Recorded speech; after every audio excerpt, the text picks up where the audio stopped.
There was a guy who had a list, not a to-do list, an excuse list. He kept it in his head, perfectly organized, always ready. He wanted to start a business, but he didn't have enough money. He wanted to get in shape, but he didn't have time. He wanted to learn new skills, but he was too old. He wanted to travel, but he had responsibilities. He wanted to write a book, but he wasn't talented enough. For every dream he had, there was a matching excuse. And those excuses felt real, felt legitimate, felt like actual barriers instead of what they really were. Permission slips to stay comfortable. He'd been living like this for years, talking about what he'd do someday, when conditions were right, when he had more money, more time, more support, when the kids were older, when work slowed down, when he felt ready. But someday never came. And deep down, he knew it. He knew he was lying to himself. But admitting that meant admitting he was choosing his current life, that he wasn't stuck, he was just scared. And being scared felt worse than being stuck, so he kept the excuses, kept them polished and ready. Then one day something broke. He was at a funeral. A friend from high school who died suddenly at 43. Heart attack, no warning, just gone. And at the service, people talked about all the things this friend wanted to do but never did. The places he wanted to visit, the business he talked about starting, the life he planned to live once things settled down. Except things never settled down. And now, he was gone. And all those plans died with him. Sitting in that church, something clicked. He realized he was on the same path. Different timeline maybe, but same destination. A life full of intentions and empty of action. And for the first time, his excuses sounded hollow. The whole truth was simpler and harder. He was afraid. Afraid of failing. Afraid of looking stupid. Afraid of trying his best and discovering it wasn't good enough. So he used circumstances as a shield, He went home that night and did something he'd never done before. He got honest. Brutally, uncomfortably honest. He wrote down every excuse he'd been using. Then next to each one, he wrote what he was really afraid of. Seeing it written out like that was painful. Because it revealed the truth. His excuses weren't about circumstances. They were about fear. And fear is something you can work with. Circumstances you can blame forever. The next morning he made a decision.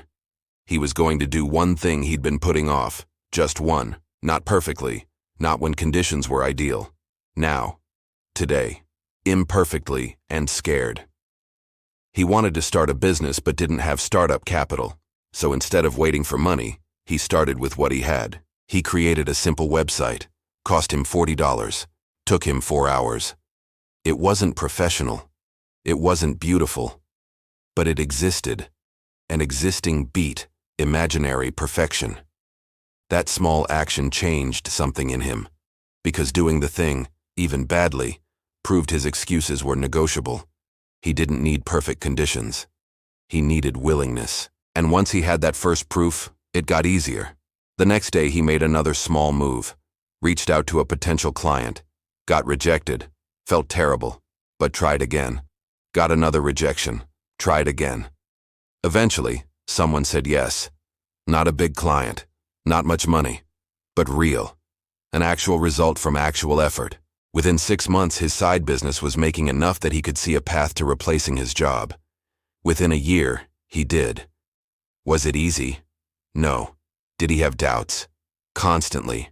Did he still make excuses sometimes? Absolutely. But now when an excuse appeared, he recognized it for what it was, not a fact. A choice. He could choose the excuse and stay safe, or choose the action and grow. And more often than not, he chose action. Here's what he learned. Excuses are comfortable lies you tell yourself to avoid uncomfortable truths. The truth is, you do have time. You just spend it on other things. You do have resources. You just haven't been creative about using them. You're not too old, too young, too inexperienced. You're just scared of starting from the beginning. And all of that is okay. Fear is normal.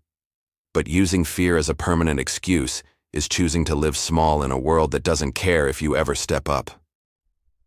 The difference between people who build the lives they want and people who just talk about it isn't talent. It's not luck or circumstances.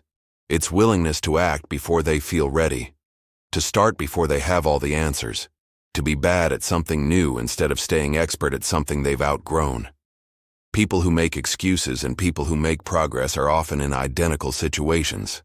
They just respond differently. One waits for conditions to improve. The other improves the conditions by acting. Every excuse you make is a small betrayal of your potential.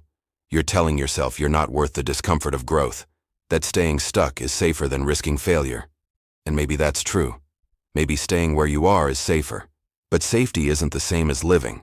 You can be safe and miserable, safe and full of regret, safe and completely unfulfilled. Safety doesn't protect you from pain. It just guarantees the pain will come from missed opportunities instead of attempted ones. So here's what you do. Pick one thing you've been making excuses about. Just one. Write down the excuse. Then write down what you're really afraid of. Look at that fear. Acknowledge it. Then ask yourself, is this fear bigger than my regret will be if I never try? If the answer is no, do the thing anyway, today. Not perfectly, not when you're ready. Now, scared and uncertain and completely unprepared, because that guy at the funeral taught him something nobody else could. Your excuses will outlive you if you let them, but so will your actions. You get to choose which one defines your life. The reasons you didn't or the proof that you did. He chose proof. And his whole life changed, not because circumstances got better, because he stopped waiting for them to. And that choice, that one decision to act instead of excuse, is available to you right now. The question is whether you'll take it or add it to the list of things you'll do someday. Someday isn't a day of the week, and it's not coming to save you. Only action does that. So stop making excuses, start making moves, before you run out of time to do either.